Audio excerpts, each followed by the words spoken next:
이번 시간은 민법 총칙에서 협의의 무권대리 부분만 먼저 살펴보도록 할게요. 한 문제. 이거는 2000 행정사 1차 17년 기출문제고요.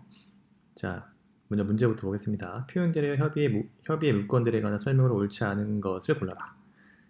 그래서 질문 1번이요. 유권대리에 관한 주장 속에는 표현대리 주장이 당연히 포함되어 있다고 볼 수 없다. 맞고요. 자, 처음부터 어떠한 대리권이 없었던 자에 대하여 대리권 소멸 후에 표현대리는 성립할 수 없다. 처음부터 어떠한 대리권이 없었던 자에 대해서, 그죠? 표현대리 성립할 수 없죠? 베이직 구조 적용 안 됩니다. 자, 증권회사로부터 위임받은 고객의 유치, 그 다음에 투자 상담, 권유, 위탁, 매매, 약정, 실적의 재고 등의 업무는 사실의 행위에 불과하나 이를 기본권으로 하여 권한을 넘은 표현대리가 성립할 수 있다. 자, 여기서 뭡니까? 저 3번이죠? 표현대리 성립할 수 없죠? 증권회사로부터 위임받은 고객의 유치나 그 투자, 상담 및 권유, 위탁, 매매, 그 약정, 실적의 재고 등의 업무는 사실행위에 불과하기 때문에 이를 기본권으로 하여서는 권한 초과의 표현대리 성립할 수 없다고 보는 것이 판례 입장입니다. 정답 3번이고요.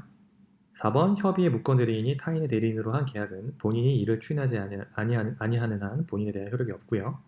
협의의 무권대리 행위의 상대방은 계약 당시 무권대리 행위임을 안 때, 그죠? 이럴 때는요, 악의일 때 본인이나 그 대리인에 대하여 자신의 의사표시를 처리할 수 없다. 맞죠? 그래서 오늘 정리하고자 하는 부분이 바로 이제 협의의 무권대리에 관한 부분입니다. 협의의 무권대리. 그래서 지금 조문을 제가 적어놨고요. 130조, 그죠? 그 시험에 보면 항상 요 부분을 가지고 조문이 헷갈려요, 그죠? 요 부분 정리해야 됩니다. 130조에 무권대리, 대리권 없는 자가, 그죠? 타인의 대리인으로 한 계약은 본인이 추인하지 아니하면 본인에 대해서 효력이 없고요.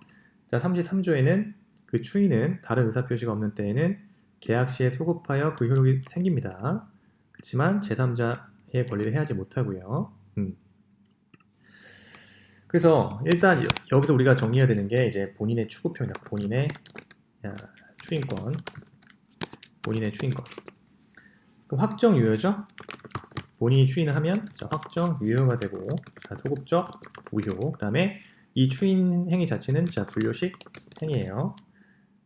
그래서 추인이란 것은 무권대리인이나 무권대리 행위의 직접의 상대방, 그리고 그 무권대리 행위로 인한 권리 또는 법률관계의 승계인에게도 표시할 수 있고요.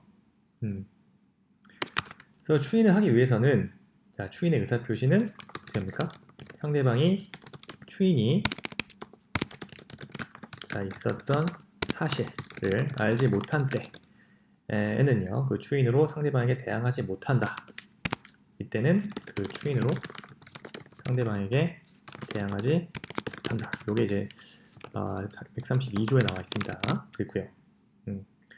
그리고 여러분들 이런 질문 나올 수 있습니다. 일부 추인이나 그죠? 변경을 가한 추인은 상대방의 동의가 없는 한 무효이다. 판례 입장이죠? 다시 일부 추인이나 변경을 가한 추인은 상대방의 동의가 있어야 되는 거예요. 상대방의 동의가 없는 한 무효입니다. 무효. 요런 질문 나올 수 있다. 본인의 추인권. 그 다음에 여러분들 130, 3조 상대방에 대한 효과요. 상대방에 대한 효과 나올 수 있는 질문. 여러분들 최고권, 그 다음에 철회권이 있죠? 최고권. 이때는 철회권과 달리 선악불문합니다. 그죠? 선악불문. 좀 뭡니까? 이때 본인이 그 기간 내에 확답을 하지 않는 경우, 이때는 추인의 거절이 있는 것으로 본다. 이게 제 131조고요. 철회권은 선의인 경우만 인정되는 거죠. 선의만 인정. 확정, 무효가 됩니다. 따라서 철회는 기억해야 되죠. 철회는 본인의 추인이 있기 전이나 본인이나 무권대리 대하여 할 수 있는 거죠. 그 구별해야 돼요. 철회권은 선의인 경우에만 인정됩니다. 상대방이 선의인 경우에만. 그래서 철회는 자, 본인이 추인이 있기 전이나 본인이나 무권 대리인에 대하여 할 수 있고요. 그렇죠? 이때는 상대방이 선의인 경우만 인정됩니다. 그래서 확정 무효가 된다. 네. 그 다음에 정리해야 될 것이 무권 대리인의 상대방에 대한 책임이에요. 이때 135조 내용이죠. 자, 무권 상대방에 대한 책임 135조. 이거는 이제 법정 무과실 책임입니다. 그래서 조문 읽어보면 자, 다른 자의 대리인으로서 그렇죠? 계약을 맺은 자가 그 대리권을 증명하지 못하고 또 본인의 추인을 받지 못한 경우 그는 상대방의 선택에 따라서 계약에 이행할 책임 또는 손해를 배상할 책임이 있는 거죠. 그래서 법정 무과실 책임이다. 이거 기억하셔야 돼요. 여기 지문 그대로 나오거든요, 시험에. 자, 2번, 2항. 자, 대리인으로서 계약을 맺은 자에게 대리권이 없다는 사실을 상대방이 알았거나 알 수 있었을 때, 또는 대리인으로서 계약을 맺은 사람이 제한 능력자일 때, 요때는 자, 제1항을 적용하지 아니한다. 예, 이 부분도 지문에 맨날 나오죠.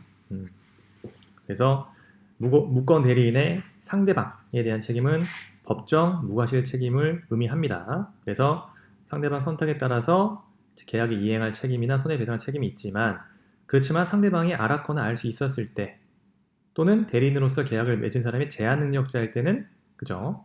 1항을 적용하지 아니한다. 즉 손해배상할 책임이 없다. 이렇게 이해하시면 됩니다. 그래서 오늘 협의의 자 무권 대리 자 기억하셔야 되는 거죠.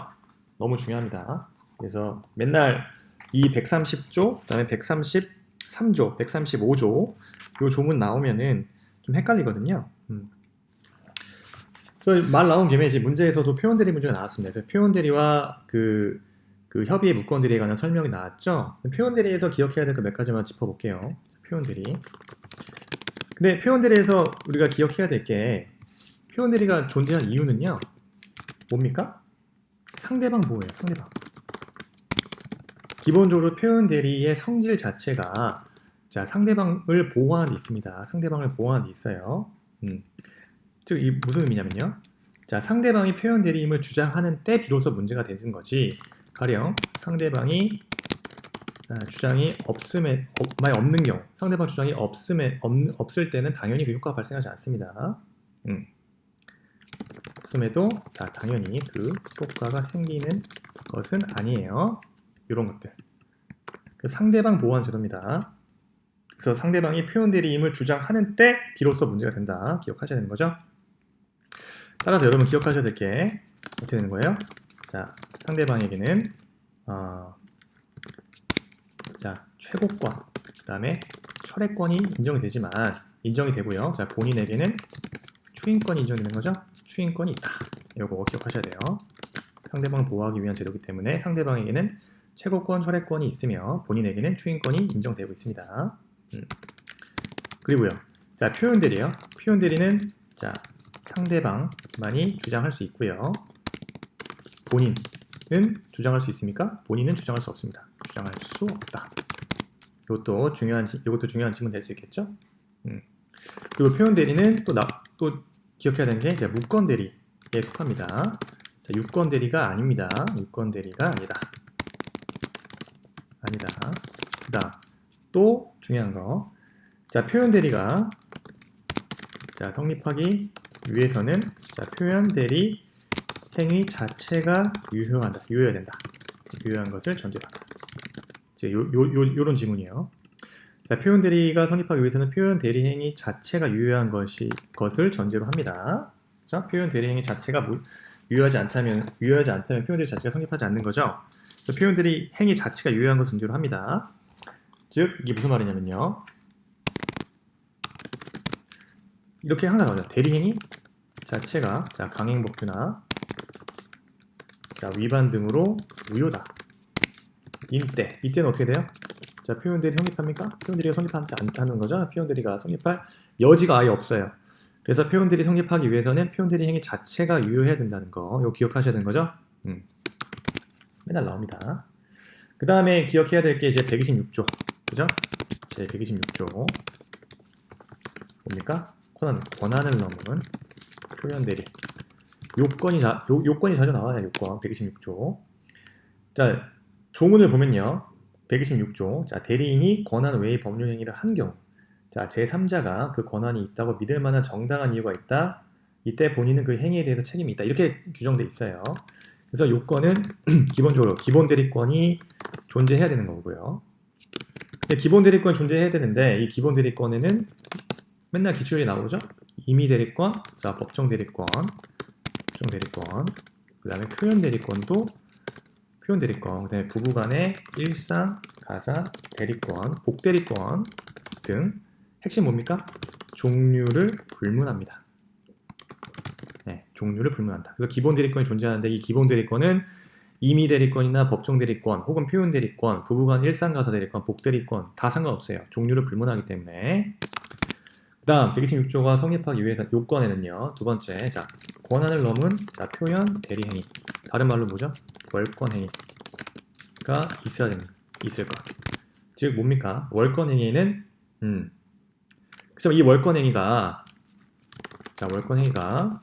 자, 기본 대리권과 동종이거나 유사할 필요가 있습니까? 필요가 없죠? 또 기억해야 되는 거예요.